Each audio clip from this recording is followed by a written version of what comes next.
Imagine you are a civil engineer who has been tasked with designing a bridge. Your boss tells you that you can choose between 5 different materials: metal, concrete, wood, carbon fiber, and brick.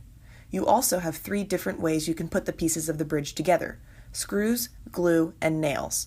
The bridge will have many large trucks on it, so it must hold a lot of force with a minimal amount of deformation. It's your job to decide if there's any significant difference between the materials and attachment methods to figure out which combination of both is best to build the bridge. This may seem like a difficult task, but it can be made quite simple using a two-way ANOVA.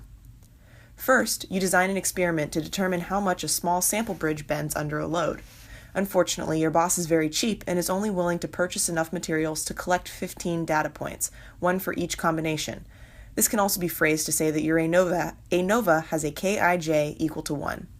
After running the experiments, you organize the data into a table that shows the degree of bending for each pairing of material and attachment method, as well as the totals and averages for each material, attachment, and overall. As you can see in the table, using screws with wood would be the first row, third column, or 2.4 degrees, while the average bend for wood regardless of attachment method is the average of the third column, or 2.6 degrees. Now you have 2 different null hypotheses. The first is that the materials will have no significant effect on how much the bridge bends, while the second is that the attachment method will have no significant effects on how much the bridge bends. Your alternate hypothesis is that some method of attachment and material will bend less than others. After putting this data into an Excel spreadsheet, you can run a 2-factor ANOVA without replication.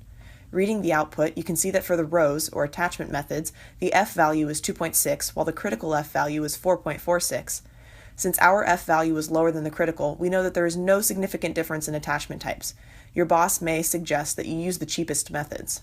However, when looking at the columns, our F value is 19.8, while the critical value is 3.8. Clearly, this F value is much larger, and there is a significant difference when it comes to material type.